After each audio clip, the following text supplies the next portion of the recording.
When I went to Lagos, I met a brother who came from Uganda. Jesus. When the guy was talking, I went mad. The guy went for a crusade in a country in South Sudan.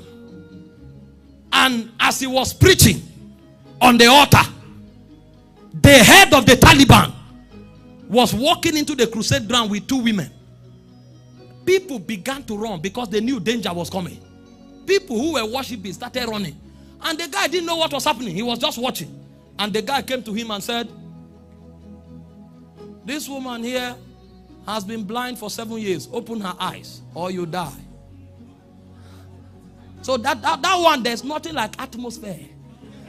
There's nothing like I'm feeling oil on my head. Because as far as the Taliban is concerned, I can't read your Bible. I don't have time to hear your message. But if what you are saying is true, then this blind person must open. Otherwise, every other blind eyes here that open, I won't believe. And the guy looked at him immediately. Faith rose on his inside. Because a man of power is challenged that stirs him up. If you don't know it, you'll be afraid. When the guy heard it, what? Do you know where Jesus went to? Jesus came down from heaven and went to the bottomless pit and defeated the devil. Is this the greatest challenge you can bring? And he looked at the woman. He didn't pray. He said, is that all you are looking for? He said, woman, see. Maketoa. Hey, hey, hey, hey, hey, hey. See, God, hear this. God is not afraid of challenge. He said, test and see that the Lord is good. He's not afraid. The guy said, because you challenge God openly, I will not pray. Woman, see. And eyes began to see. The Taliban knelt down and gave his heart to Christ because of power. It was the Osman that said, one miracle is greater than 1,007. If our world see power, nobody will tell them whether our God is real or not. The guy entered a nation called Honduras and he wanted to preach there. And the president told him, all of you from Africa that come here to take money, you will print a lot of things on your poster that will never happen. At the end of the day, you collect offering and seed and leave our country with money. He said, if the things you wrote on the poster does not happen, I will jail you. The guy laughed. He said, now it's time to preach the gospel.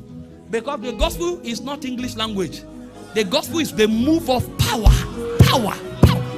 He now told the man, no, this is the governor of another state, I forgot it. He told the man, he said, let's enter a contract. He listed everything he said will happen. The dead will come back to life, the blind will see, the deaf will hear, the cripple will walk.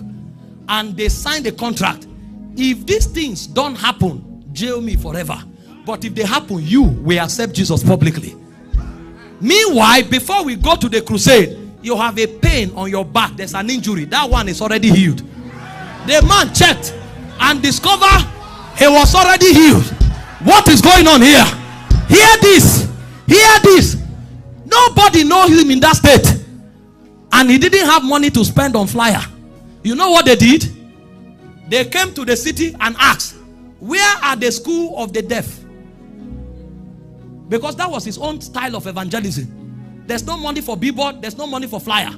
But if miracles begin to happen, invincible evangelists will emerge.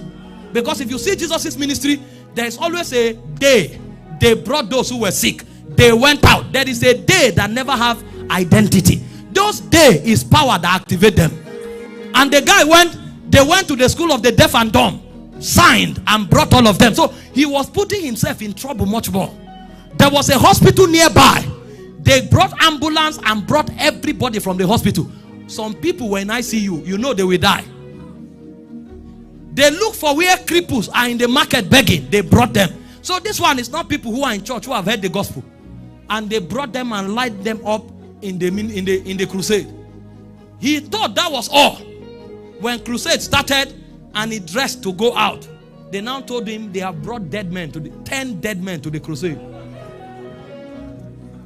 You will know that there is a realm of power that is superior to faith.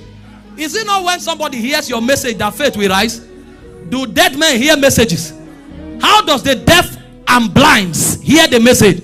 So you don't have to hear, because the Great Commission is a commandment. A superior to faith is a command. And so there's a revelation of the cross you will have that will make the message become a commandment.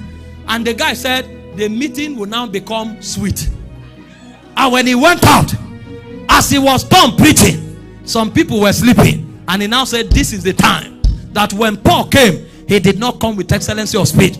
He displayed the power of God. And he began to command the dead. And 10 dead people rose up. Blind saw, the lame walked. Before the guy finished, the governor knelt down and was crying.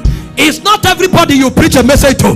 There are people you show them the power of God. And so the gospel of the cross is the gospel of the power of God that cannot fail. That's why before we were sent out, Jesus had to rise from the dead. He defied death for you to qualify to preach.